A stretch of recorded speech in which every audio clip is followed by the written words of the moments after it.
नमस्कार। बहुत स्वागत है आप सभी दर्शकों का धनु राशि के इस वीडियो में।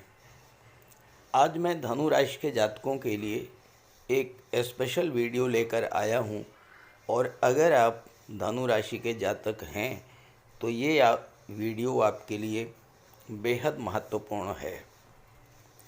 धनु राशि के जातकों के लिए 2024 बहुत अच्छा नहीं रहा, लेकिन जब 2024 समाप्त हुआ और 2025 की शुरुआत हुई तो ऐसा लगा कि आपके जीवन में चल रहे कष्टों, समस्याओं और विघ्न बाधाओं से आपको राहत मिलने जा रही है।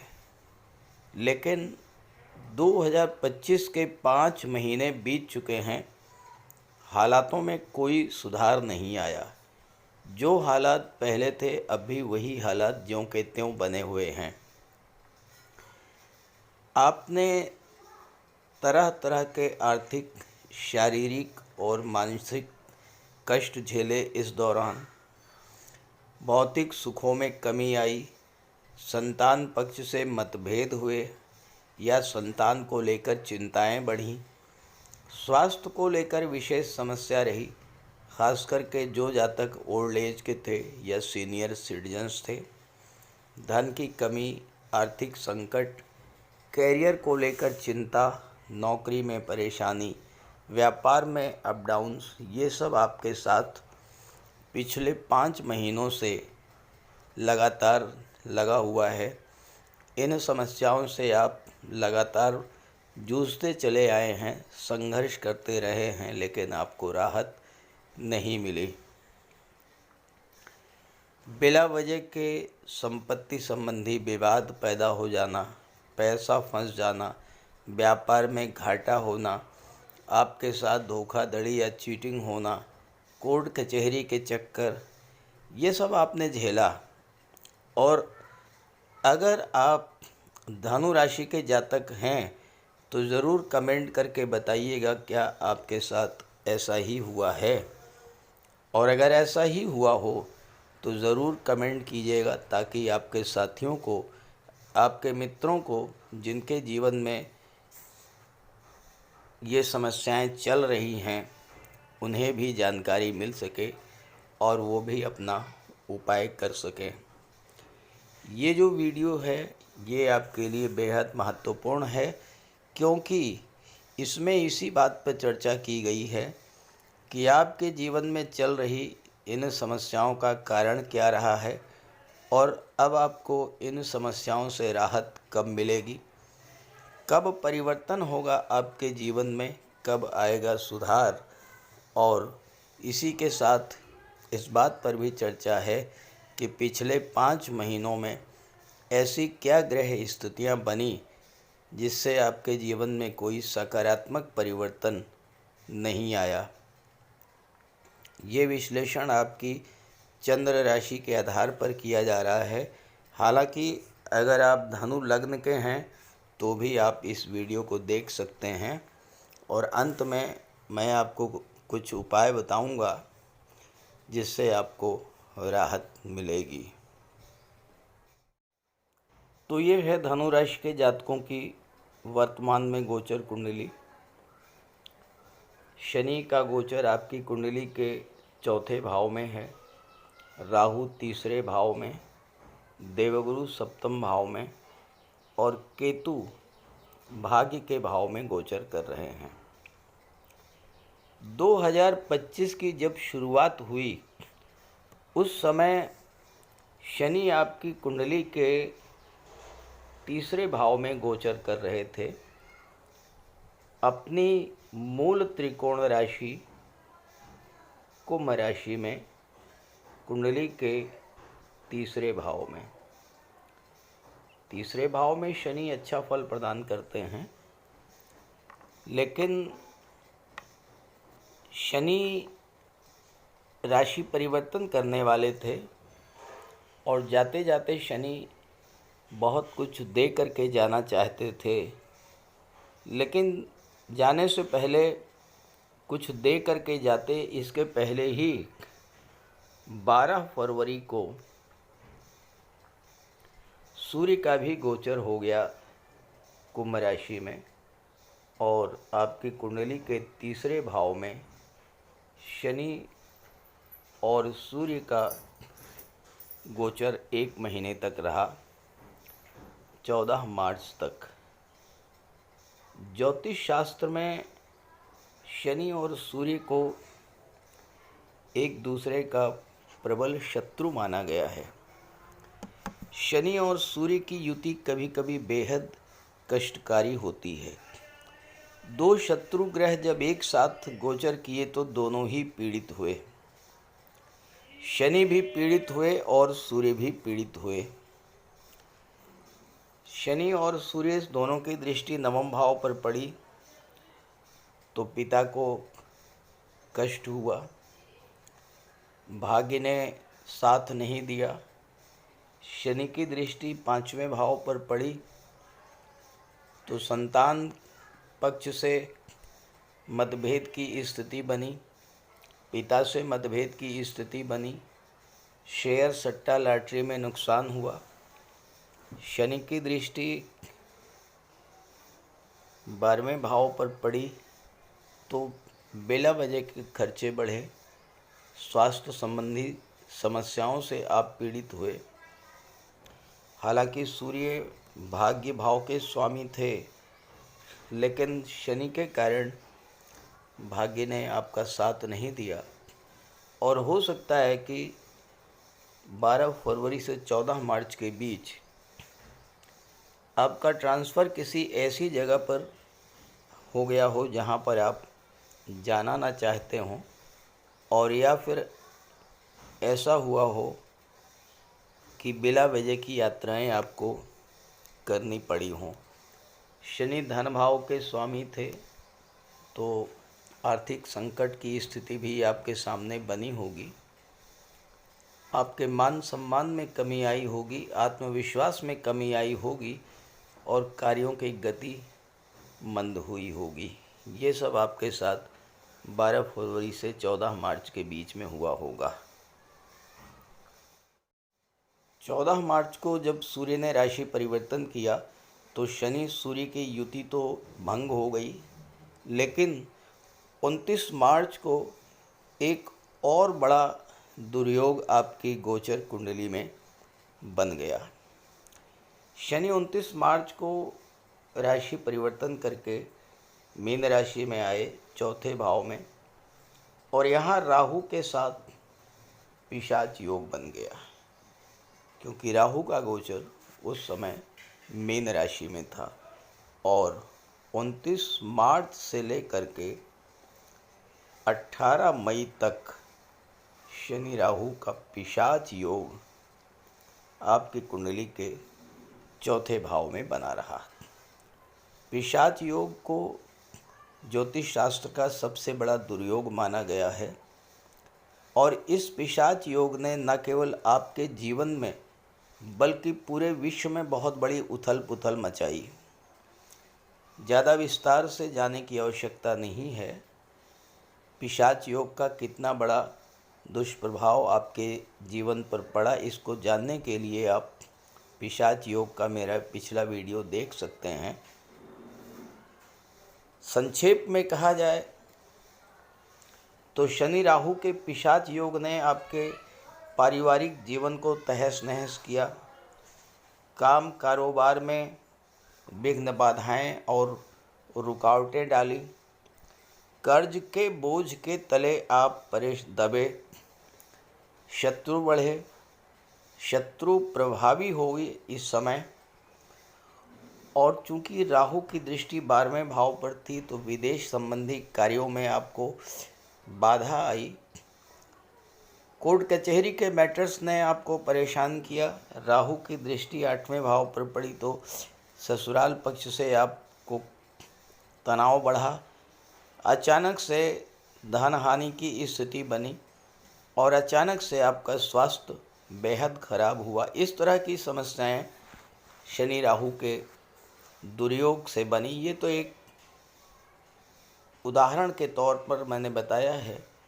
समस्याएं तो इससे कहीं जटिल रही होंगी, कमेंट करके बताइएगा।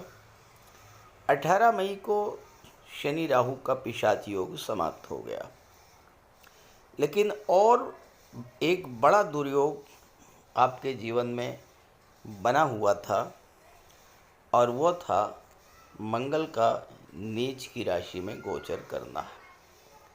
मंगल आपकी कुंडली के 8वें भाव में गोचर कर रहे थे, और 1-2 दिन से नहीं, पिछले 7 महीनों से मंगल अष्टम भाव में ही थे। हालांकि बीच में ये 20 अक्टूबर 2024 से मंगल अपनी नीच की राशि में आए थे। बीच में वक्री हुए और वक्री अवस्था में सप्तम भाव में चले गए थे, लेकिन पुनः 3 अप्रैल को 8वें भाव में कर्क राशि में अपनी नीच की राशि में आए, और अभी भी मंगल नीच की राशि में ही हैं। 7 जून को राशि परिवर्तन करेंगे और अपनी मित्र की राशि सूर्य की राशि में गोचर करेंगे।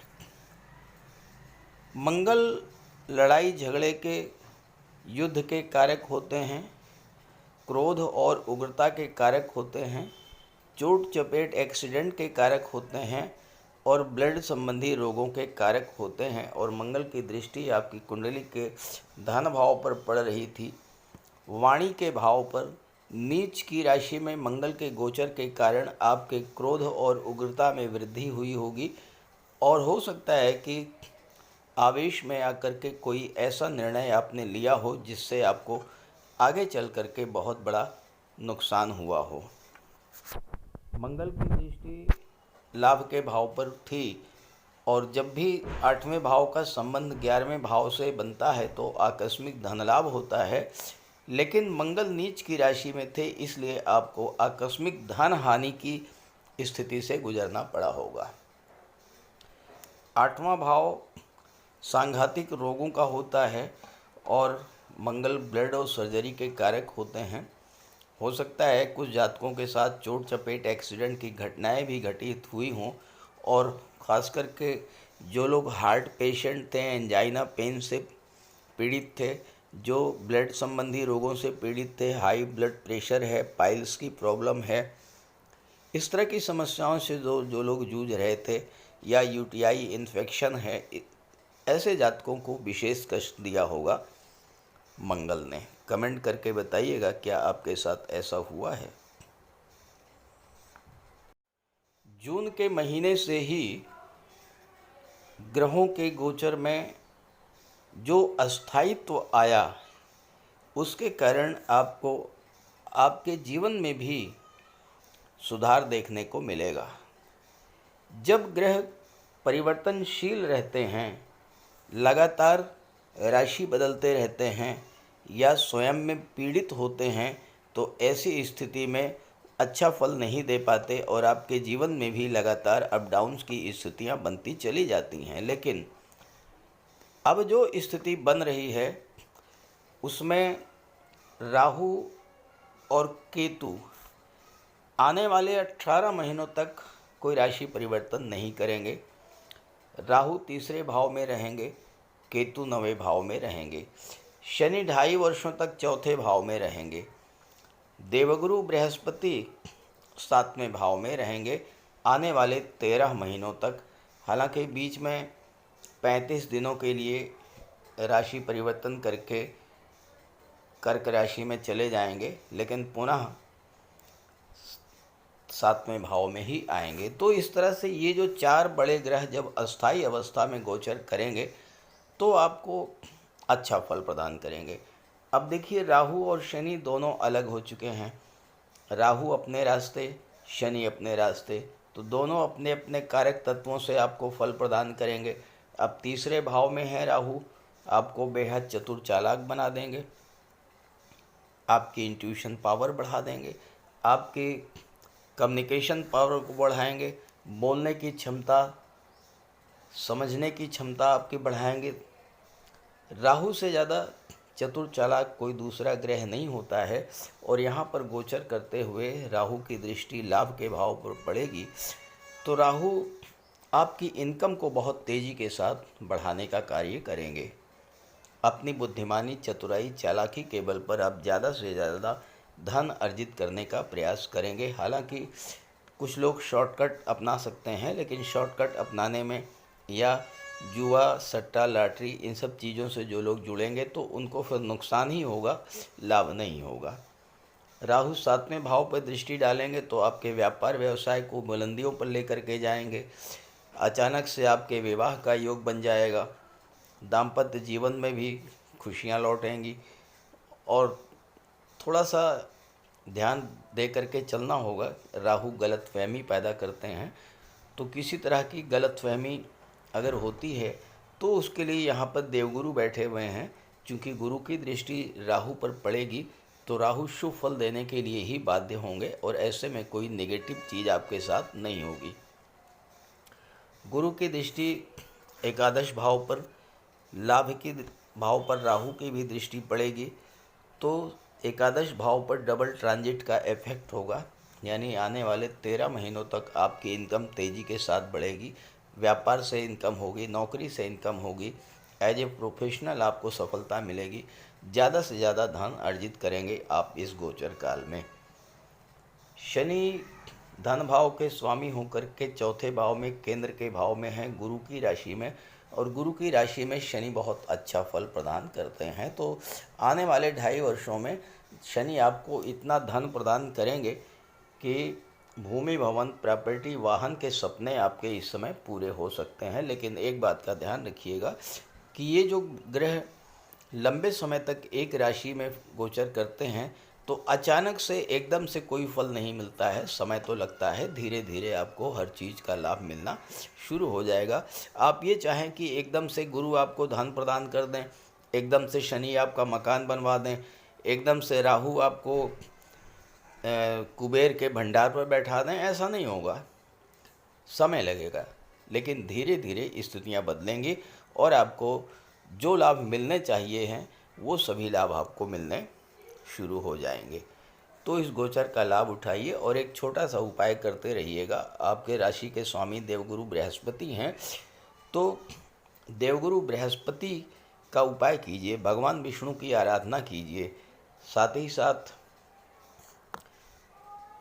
माता पिता, गुरु और वृद्धजनों का सम्मान कीजिए। गुरुवार के दिन स्नान करने के जल में थोड़ी सी हल्दी डाल के स्नान कीजिए और हल्दी केसर का तिलक लगाइए। पीले रंग के वस्त्र धारण कीजिए, पीली वस्तुओं का दान कीजिए।